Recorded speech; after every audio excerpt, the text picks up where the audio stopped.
Eu ainda lembro do cheiro. Café coado às 6 da manhã. Aquele aroma denso que impregnava minha roupa, meu cabelo, minha pele. Eu servia aquelas xícaras com as duas mãos, com cuidado, com respeito, para homens que nunca levantaram os olhos para o meu rosto. 7 anos. 7 anos servindo café para os executivos do mesmo prédio onde, numa manhã de outubro, eu entrei pela porta da frente usando um terno preto, com o meu nome gravado numa plaquinha de acrílico sobre a mesa maior da sala de reuniões. CEO. Mas antes de te contar como cheguei lá, preciso te contar o que me fizeram acreditar que eu nunca chegaria a lugar nenhum. Meu nome é Renata, filha de uma doméstica e de um motorista de ônibus. Cresci num bairro onde o sonho mais ousado que uma menina podia ter era passar no vestibular de uma faculdade pública. Eu passei. Administração, período noturno, porque de dia eu precisava trabalhar. Minha irmã mais velha, Cláudia, tinha casado com um homem de família tradicional. Morava num apartamento no Itaim. Minhas tias falavam dela com aquele tom de admiração que me cortava por dentro. A Cláudia se arrumou bem. A Cláudia não precisa trabalhar. A Cláudia tem uma vida. E eu tinha uniforme de copeira, ficha registrada e uma faculdade que terminava à meia-noite. O emprego na Veltro Participações surgiu por acaso. Uma amiga da minha mãe conhecia a responsável pelo setor de facilities. Não era um emprego dos sonhos, mas era dentro de uma das maiores empresas de investimentos do país. Dentro do prédio certo. Perto das pessoas certas. Eu aceitei sem hesitar. No primeiro dia, aprendi 3 coisas. Primeira, o café devia ser passado exatamente às 6h45, antes que os diretores chegassem. Segunda, eu não devia falar, só responder se perguntada. Terceira, eu era invisível. Invisível, naquele ambiente, era sinônimo de segura. Havia uma hierarquia rígida naquele lugar. Os executivos andavam pelo corredor como se o chão pertencesse a eles. As secretárias tinham uma posição respeitável. As copeiras existiam no plano de fundo, como a mobília, como as plantas decorativas. Eu existia no plano de fundo, mas eu observava tudo. Enquanto servia o café da manhã na sala de reuniões, eu ouvia. Ouvia as discussões sobre portfólio, sobre aquisições, sobre valuation de empresas. Eu não entendia tudo no começo, mas anotava os termos no caderninho que carregava no bolso do avental. À noite, na faculdade, eu pesquisava cada palavra. Fluxo de caixa descontado, due diligence, fusão horizontal, reestruturação societária. Enquanto meus colegas de turma decoravam conceitos para a prova, eu já tinha visto aqueles conceitos sendo aplicados em tempo real, na sala onde os maiores negócios da empresa eram decididos. Ninguém sabia disso. Ninguém precisava saber.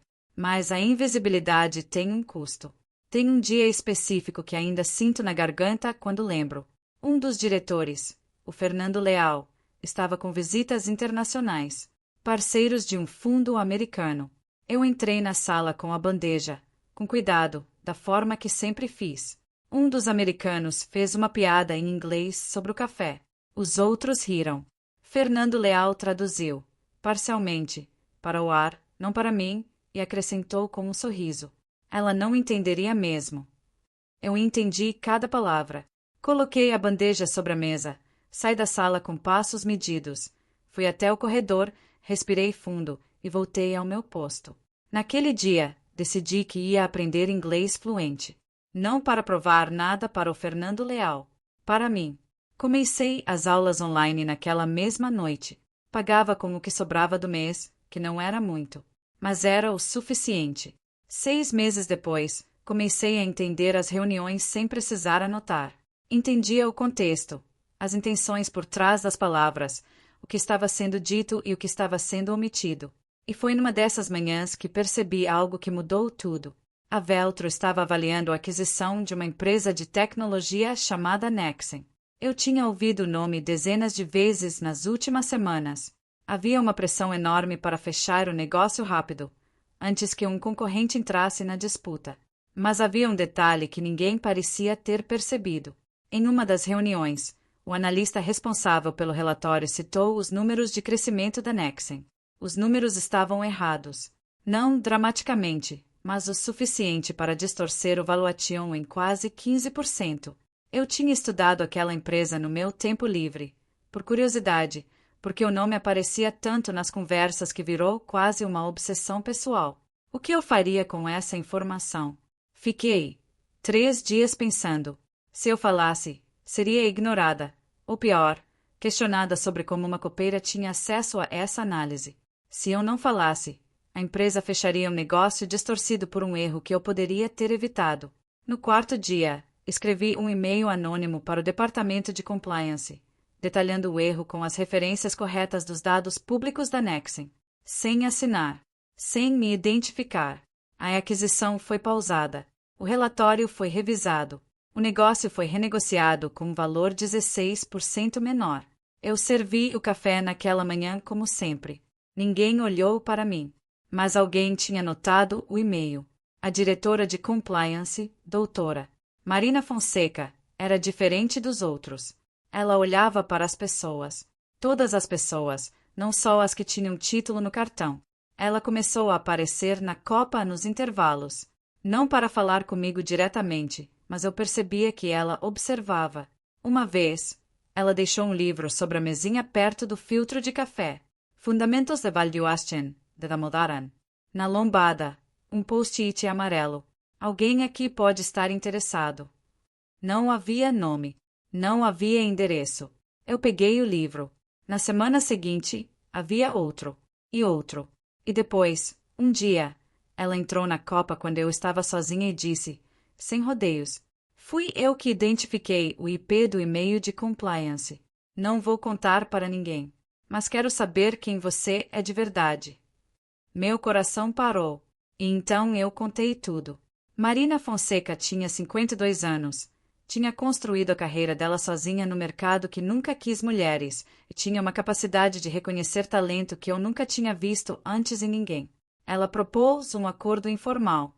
Eu continuaria no meu posto, por enquanto, porque sair de repente levantaria questões. Mas ela me daria acesso a materiais internos de treinamento, me incluiria em análise secundária sob o nome dela, e me ajudaria a terminar a faculdade com uma bolsa que ela tinha poder de recomendar. Por que você está fazendo isso? Eu perguntei. Ela ficou quieta por um momento. Porque alguém fez isso por mim. E porque você é a pessoa mais inteligente nesse prédio que ainda está servindo café. Eu chorei naquela noite. Não de tristeza, de alívio, de sentir, pela primeira vez, que alguém me via. Mas o mundo fora do prédio não era mais fácil. Minha família descobriu que eu tinha me inscrito num programa de extensão em finanças corporativas, pago pela Bolsa da Marina. Minha irmã Cláudia ligou furiosa. Você está inventando moda, Renata. Fica no seu lugar, para de se iludir. Meu cunhado foi mais direto ainda. Numa reunião de família, ele disse na frente de todo mundo: Copyra que quer ser executiva. Isso é piada ou é patético? Todo mundo riu. Minha mãe ficou quieta, mas eu vi o constrangimento no rosto dela, e aquilo doeu mais do que qualquer coisa. Fui para casa, sentei na beira da cama e fiquei olhando para o teto por 1 hora. Depois peguei o caderno e continuei estudando. 2 anos passaram. Marina foi promovida a diretora executiva. No processo, ela criou uma posição nova, analista sênior de operações estratégicas, e recomendou meu nome. O processo seletivo foi interno e formal. Havia outros candidatos, todos com MBAs, todos com histórico de grandes empresas. Eu era a única que tinha começado como copeira no mesmo prédio. Na entrevista final, o presidente do conselho, Rogério Matos, olhou para meu currículo e depois para mim com uma expressão que eu conhecia bem. Aquela mistura de surpresa e ceticismo. Você trabalhou aqui como auxiliar de copa? Sim, eu disse, por 7 anos. E durante esse tempo, estudei cada processo que passei pela porta daquela sala de reuniões. Silêncio. Pode nos dar um exemplo? Ele desafiou. Eu falei sobre a Nexen, sobre o Arrow No Valuation, sobre os dados que eu tinha cruzado, sobre o que teria acontecido se a aquisição tivesse seguido com os números originais. A sala ficou em silêncio total. Rogério Matos me olhou por um longo momento. Como você teve acesso a esse relatório? Eu ouvia, eu disse simplesmente. Ninguém se preocupava com o que a copeira ouvia. Fui contratada. Não foi uma transição suave. Houve resistência. Houve comentários nos corredores. Uma colega de andar, Patrícia, que antes mal respondia meu bom dia, passou a me olhar com uma mistura de inveja e confusão que ela mal conseguia esconder. Fernando Leal, o diretor que tinha dito que eu não entenderia, me cumprimentou no primeiro dia com um sorriso que não chegava aos olhos. Parabéns, Renata. Surpresa boa. Obrigada, Fernando. Eu respondi em inglês perfeito, sem hesitar. It's been a long time coming. O sorriso dele vacilou. Eu segui em frente. Nos 3 anos seguintes, eu entreguei resultado atrás de resultado. Identifiquei uma oportunidade de expansão no setor de infraestrutura que ninguém tinha mapeado. Coordenei a reestruturação de uma empresa do portfólio que estava à beira da insolvência que, sob minha análise, se tornou o ativo mais rentável da carteira em 18 meses. Marina subia comigo, abrindo portas. Mas havia algo que ela sabia e eu ainda não sabia. Havia um fundo externo, com sede em Lisboa, interessado em adquirir uma participação majoritária na Veltro. E o fundo queria, como condição da operação, uma liderança renovada, mais jovem, com visão diferente. O Rogério Matos, que estava próximo da aposentadoria, começou a buscar internamente um perfil para recomendar ao conselho. Marina foi até ele e disse um nome, o meu. Eu soube disso numa sexta-feira à tarde, quando Marina me chamou na sala dela e fechou a porta. Rogério vai te propor algo na semana que vem, ela disse. Quero que você esteja preparada. Preparada para quê? Ela sorriu, com aquele sorriso que eu aprendi a reconhecer como prelúdio de algo que mudaria minha vida, para ser a próxima CEO da Veltro. O mundo parou. Eu olhei para ela sem conseguir falar por quase um minuto inteiro. Eles vão aceitar. O Fundo de Lisboa já te pesquisou. Já leram seus relatórios, sem saber que eram seus, porque eu os apresentei sob a rubrica da equipe. Quando descobriram que eram de uma analista de 32 anos que começou como copeira nesse mesmo prédio, a resposta deles foi: ela é exatamente quem precisamos. A reunião com Rogério aconteceu na terça-feira seguinte. Ele foi direto. A proposta era formal, condicionada à aprovação do Conselho e à conclusão da operação com Lisboa. Meu nome seria submetido como candidata à posição de CEO da Veltro Participações. Você tem alguma dúvida? Ele perguntou. Só uma, eu disse. A sala de reuniões do 12º andar ainda usa o mesmo filtro de café de 10 anos atrás. Ele me olhou sem entender. Por que aquele café era fraco? Sempre foi. E se eu for CEO, isso vai mudar. Ele riu. Pela primeira vez desde que eu o conhecia, ele riu de verdade. Pode mudar o que quiser, Renata. A aprovação do conselho demorou 6 semanas. 6 semanas em que eu dormi mal. Trabalhei mais do que nunca e me recusei a contar para qualquer pessoa da minha família. Não queria o peso das opiniões deles sobre uma decisão que ainda não era definitiva. Mas alguém vazou a informação. Minha irmã Cláudia me ligou numa quinta-feira à noite. Está circulando que você vai ser CEO da Veltro. Isso é verdade. Ainda não é oficial, eu disse. Silêncio longo. Renata, eu não sabia que você era. Eu não imaginei que você fosse. Eu sei, eu disse, com calma. Boa noite, Cláudia. Desliguei. O conselho aprovou por unanimidade. A Veltro emitiu um comunicado interno na manhã de uma segunda-feira de outubro. O nome, Renata Souza Torres. CEO designada. Efetiva a partir do 1º do mês seguinte. Houve um jantar de transição. Formal, no salão principal do prédio. Eu entrei pela porta da frente usando um terno preto. Passei pelo mesmo hall onde, por 7 anos, eu tinha chegado pela entrada de serviço com meu uniforme de copeira. Passei pela recepção onde as moças me olhavam sem me ver. Passei pelo corredor do 12º andar onde uma vez ouvi que não entenderia uma piada em inglês. E quando entrei na sala de reuniões, havia uma plaquinha de acrílico sobre a cadeira da ponta da mesa. Renata Souza Torres, CEO. Eu fiquei olhando para aquela plaquinha por um momento. Só um momento. Depois puxei a cadeira, sentei e abri meu notebook. Havia muito trabalho a fazer. Nos dias que se seguiram, as reações foram exatamente o que eu esperava. Fernando Leal me pediu uma reunião particular.